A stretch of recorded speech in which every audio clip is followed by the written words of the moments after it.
Hello, everybody, and welcome to this show. I am your host, Terry Ann Russell. Today, we are discussing soul wounds. What are they? How do we experience them? Why do we experience them? And how we can heal them. I know many of you have written to me and asked me exactly what are soul wounds, and I thought it was really imperative at this time, especially to do a video about it. Without really knowing what our soul has signed up for, unless you do an extensive Akashic Records reading or a past life regression, the human aspect of ourselves don't really understand the complexities of what the soul is trying to do when they incarnate here on the earth.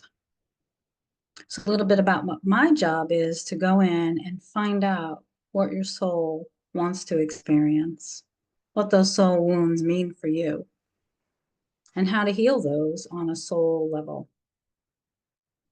So, what I do in theta healing is healing that accesses the subconscious mind, that it addresses the core level, the genetic level, the history level, and the soul level.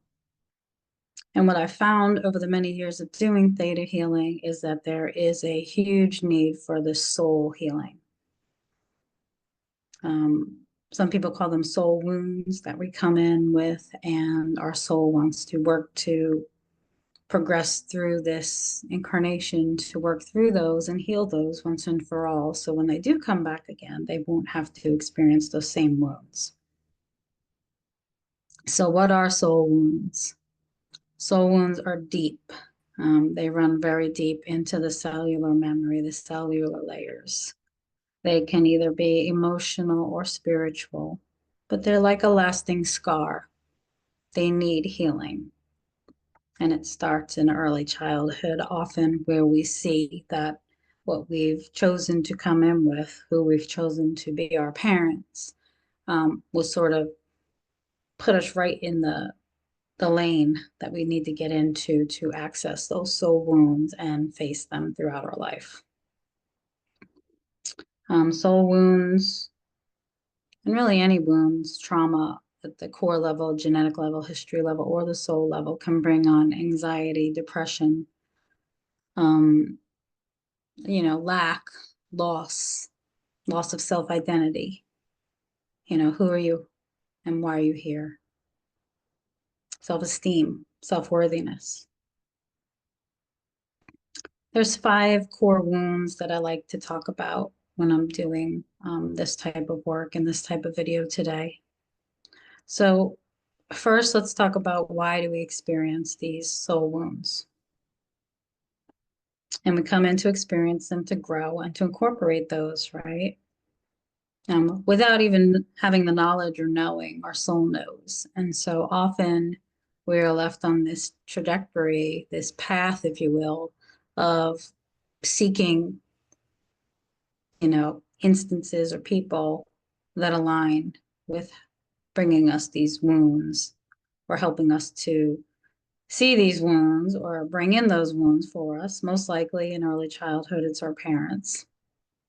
As we grow and we mature and get into relationships, it's our spouse or our partner. Often, myself included, will have people come and say, well, I've done this type of healing and then these experiences happen to me. And that's exactly what happens. Without poking fun or making a joke about it, it is reality and it's your reality. When you start working on stuff like soul wounds or trauma, the universe is going to bring in instances for you to sort of practice, if you will. When I was deep in trauma healing, I would go through my work that I did with my spiritual advisor. And not even a day later, I would be, hit in the face with an experience that I would have to practice what I learned. And I always found it fascinating back then because I really didn't understand. I didn't understand the complexity or the knowledge that I have today. So I would be like, well, why is this coming up for me? I worked through this in healing with my spiritual advisor. Why am I having to experience this? And I had to experience it to see if I could walk the talk, right? I wanted to set boundaries, say. An instance or an experience would come up where I would have to set boundaries. And it was difficult.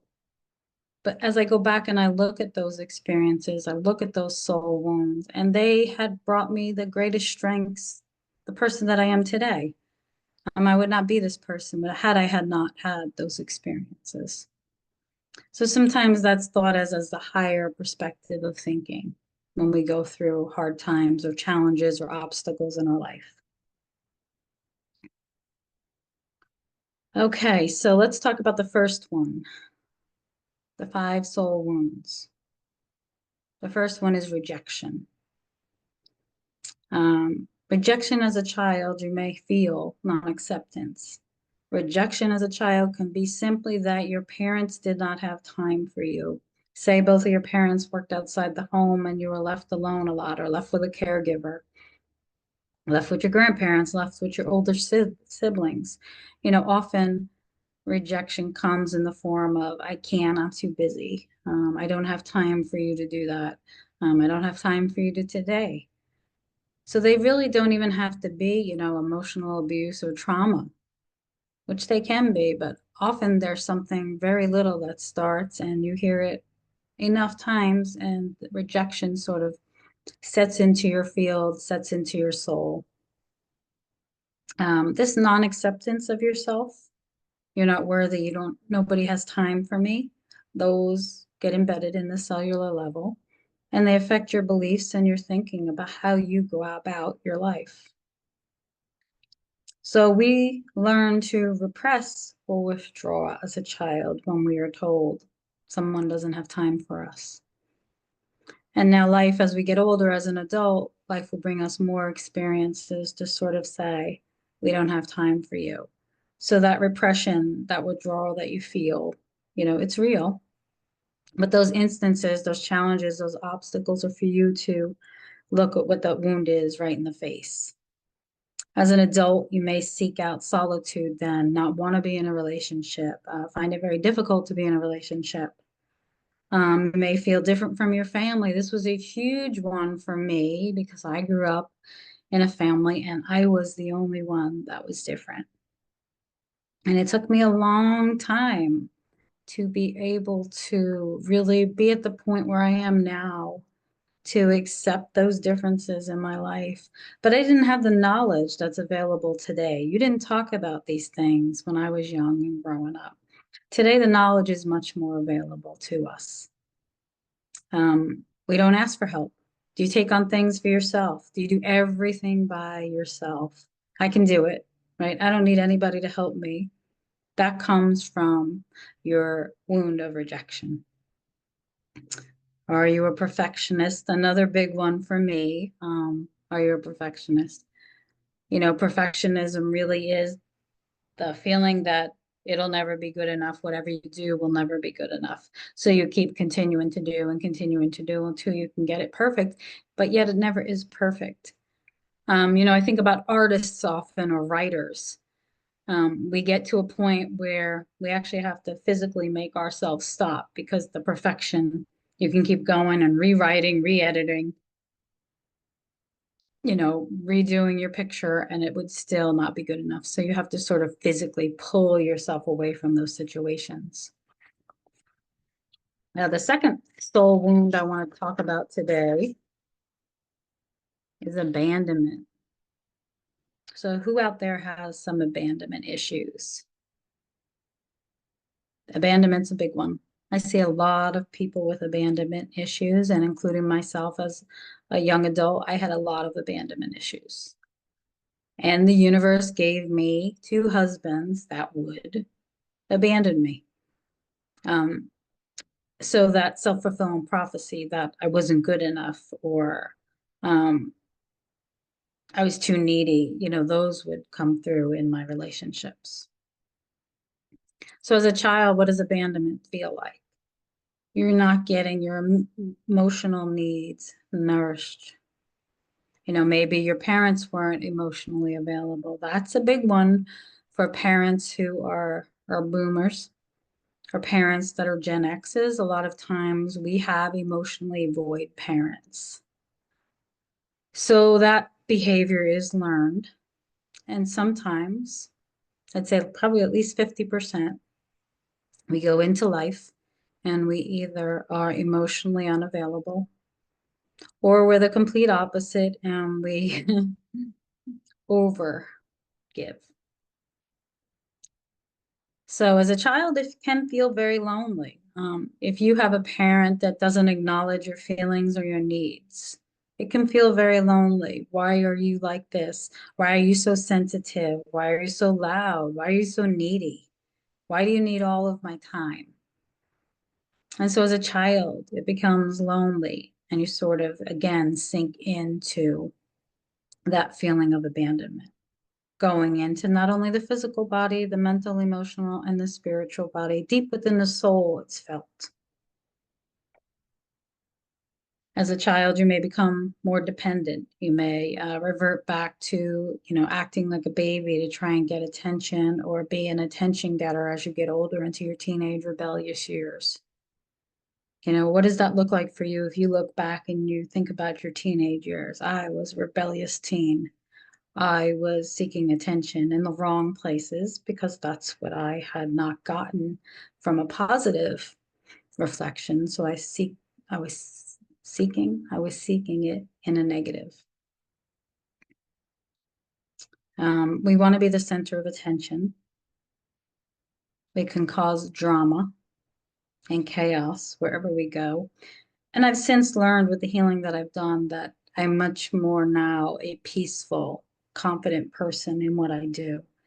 Um, if I look back even to my last marriage and the chaos that was in my home with him and how we interacted and how our soul wounds sort of played off of one another. Eckhart Tolle was a huge inspiration for me when I first started transforming and becoming spiritual. And one of the things that he said in his books was that the pain body of you and your partner know one another. And in that relationship, that very close, intimate relationship, that's what you're seeking out. And your pain body feeds off of the other partner's pain body, causing chaos. Often we expect a return of affection. We give you so much, but we get nothing in return. That's a huge one for people that have an abandonment wound. The third soul wound I want to talk about today is humiliation. Humiliation is another deep soul wound. Have you ever felt in your life humiliated? And if you think back to your childhood, what that felt like for you, and maybe it wasn't in your childhood, maybe it was in your teenage years. Everything that we're experiencing is teaching us something at that time. So as a child, it can be very frustrating. You can feel a lot of shame and guilt. And as you get older, you hold that shame and guilt in your body, and it often is held in your lower back where we hold shame and guilt. So it may manifest as back problems, right? Um, as you do the work that I do, you see more people that hold this humiliation wound. It also goes back to the neglect. Humiliation and neglect go hand in hand. As an adult, you become self-sacrificing. You give and you give and you give until you're fully depleted and you continue to give. Does that sound like you or anybody that you know? We become difficult to express our needs. This is a huge one for somebody that's been humiliated because they don't trust you. They don't trust what you're saying. So they're not going to open themselves up and be vulnerable with you and be able to express their needs. They humiliate others. This was one that I could see clearly in my ex-husband, who would not only humiliate others, but believe that he was better than everybody else. And nobody was going to tell him any different. And that sort of feeling I always would feel, even before I was spiritual. I had a feeling that it would be from his childhood upbringing. Often humiliation leads to overindulgence. in whatever areas of your life. So you're trying to feed something. You're trying to feed this need to not feel humiliated. So often people overeat, drink, do drugs, have sex. They do a lot of different things. They harm themselves because they're trying to feed this humiliation. Fourth soul wound I want to talk about today is a big one. Many of my clients have gone through this, and it's betrayal. As a child, you become disappointed. You sort of have this pessimistic view, thinking about life and the way life should be when you're betrayed, especially if it's by someone close, someone that you love. Um, your mask that you wear shows everybody on the outside that you're in control.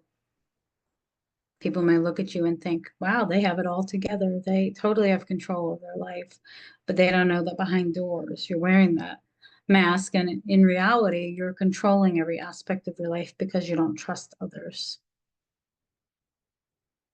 As an adult, you are mistrustful. I've had people say to me, I don't trust anybody. And that's because they've had the experience not to trust anybody. They demand things to be done their way. Another huge sign that you have a soul wound that is betrayal. Blaming others for your failures. Huge.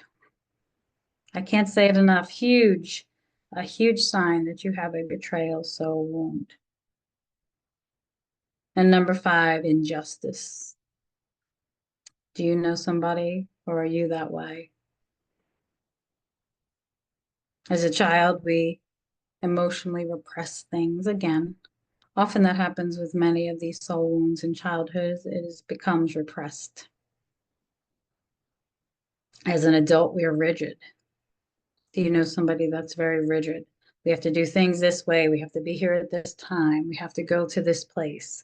It has to be exactly perfect. Do you know somebody like that? The spoons have to be turned over, things like that. The bed has to be made a certain way. That rigidity keeps them in that repression. Again, a perfectionist. They hide their emotions well.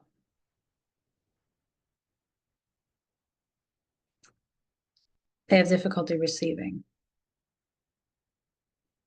Often all of these wounds, because they lie so deep, um, you're not always able to understand or see them. You think that that's just how you are. I was always told I was very strong-willed. And I grew up believing that that's the way that I needed to be in that masculine role of doing everything, doing it for myself. And I didn't need anyone to do it for me because I could do it myself. And that was something I would prove to myself over and over again, even at the detriment of myself. So a lot of times these wounds, we believe that's who we are, when in reality, that is not who we are. That's who we've been told we are, or what's happened in our lives to sort of reiterate to us that's who we are. I want to read a little bit for you from my Reaching for You book. It's a book for spiritual transformation, and it took me over a year to write. And it took me another year to integrate all of the lessons that I would learn through it.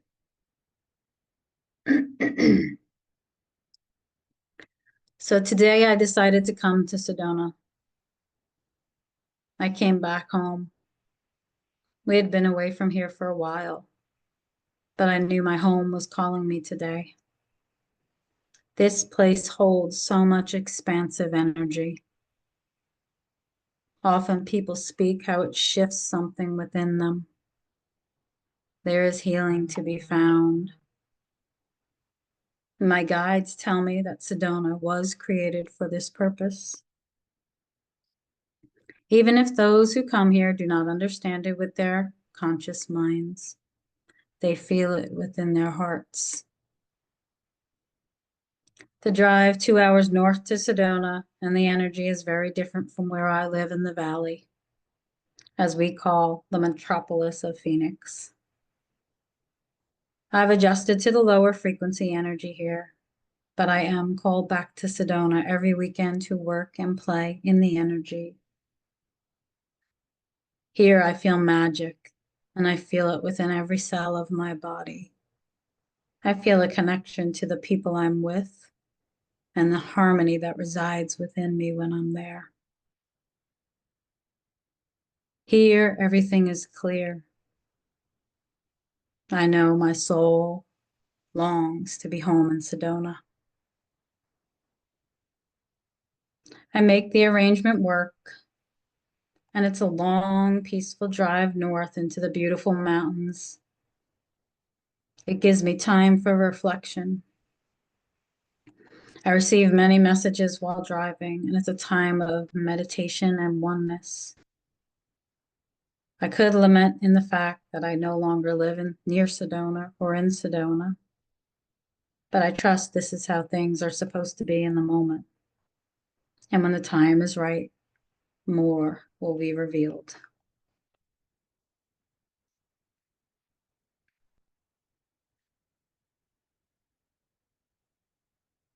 As I open up my office today, and I'm making the way through the door,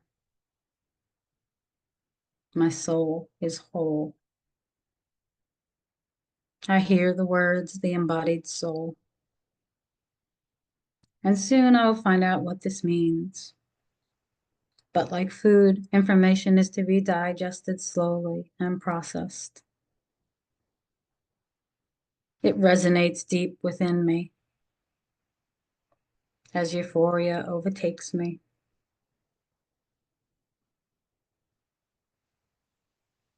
In this space that I call home is where my embodied soul lives.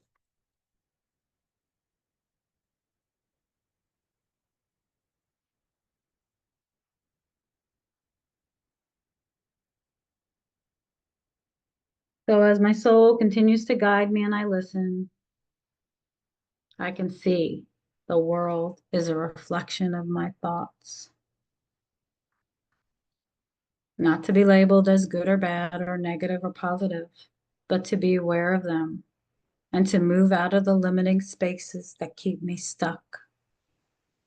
I know my soul wounds are just part of the experience that I decided to bring in when my soul incarnated as Terry Ann. Awareness is just part of this equation. There's so much more.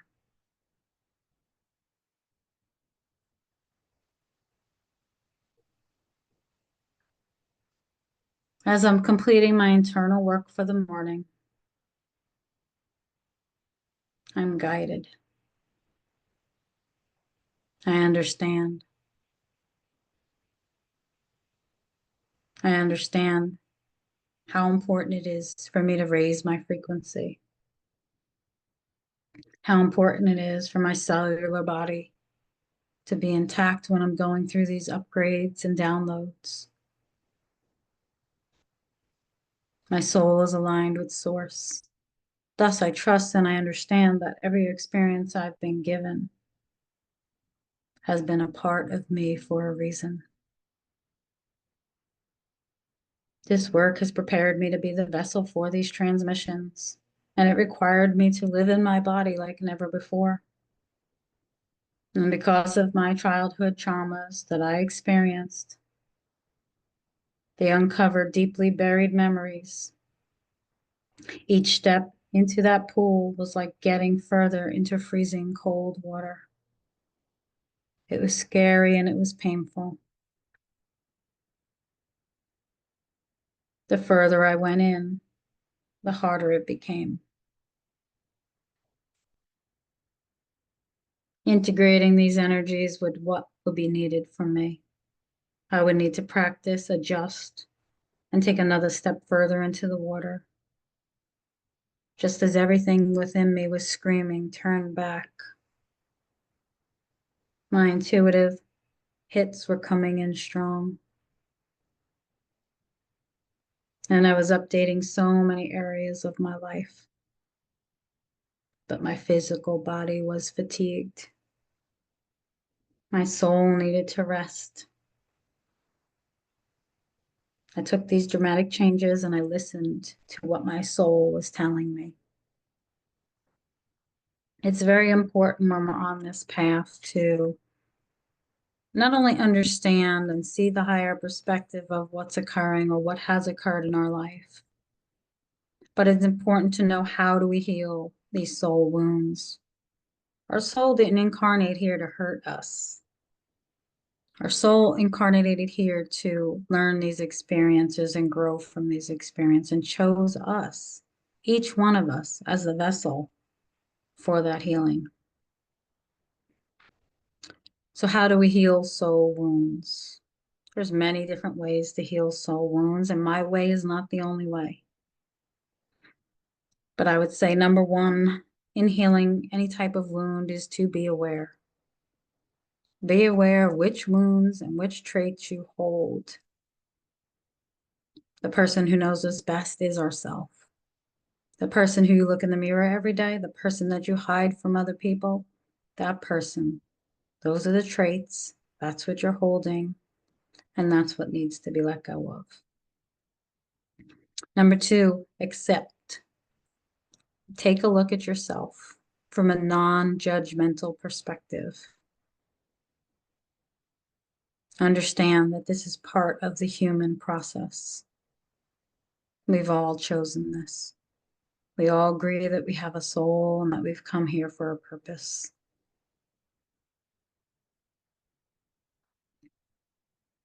Number three is ask others for help. And if you have a soul wound that it's really hard for you to ask others for help, this can be a really hard one. Ask others for help. Reach out. Reach out to the people who do this work. I love the work that I do. I've done the work that I do on myself and with other healers. So I understand the complexities that go into this type of work. Number four, ask and receive. When we do this type of work, the universe will bring us experiences to go through what we are healing. As I said earlier, you will have experiences to sort of walk the talk. Number five, feel it, understand it, integrate it, and then let it be released. There's no going back once you begin the process of spiritual healing. There'll be layers upon layers and things will come up maybe years later for you to look at, but it will always get easier. Say you have an abandonment wound and you worked on it for the first time ever in your life today. And a few years down the road, you go back and it surfaces again for you to look at. And it's a lot easier for you to go through.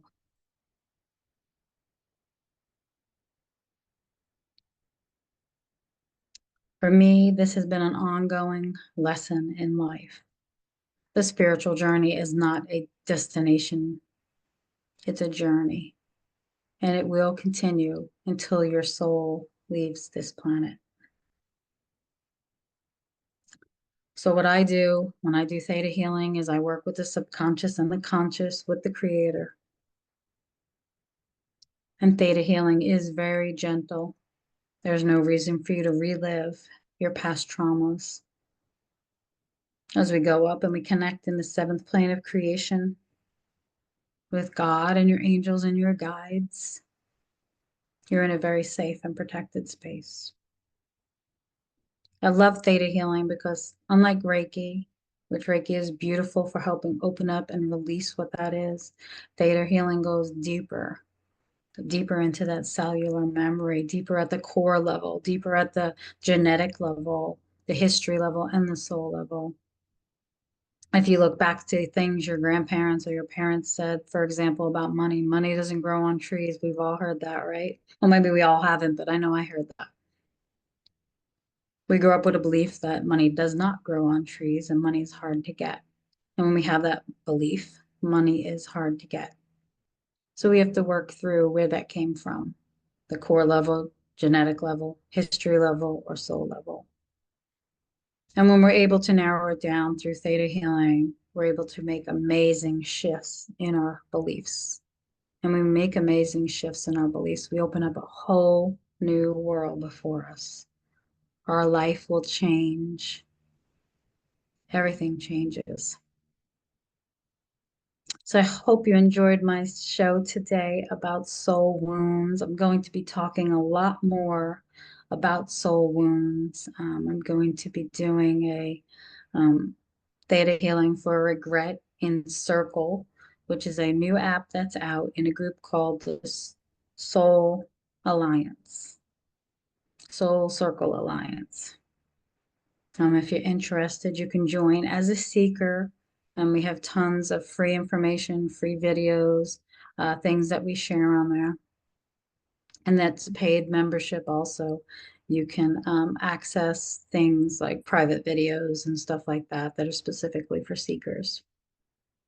If you liked my video today, I ask you to like, subscribe, and share with your friends. And I hope to see a lot more of you this season on the Healing Heart Initiative. We're going to be bringing in a lot more guests with a lot more topics, a lot of diverse topics that all go back to healing the heart.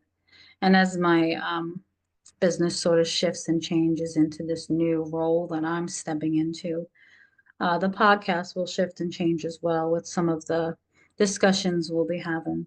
But I look forward to it. And I'm so excited and so curious about what is to come. So I hope you'll stay with me. And I'm looking forward to connecting with you all in a live video. I'm going to be going to live videos as well. So starting this week, I have a guest coming on Thursday. We're going to be doing a live video in the morning. I think it's 10:30 Arizona time. So if you see us on here, pop on and see what we're talking about. You can interact with us. You can leave messages in the chat. We may call you up. So it's going to be a fun new experience just for me to share with my audience. And as always, I hope you have a blessed and wonderful day.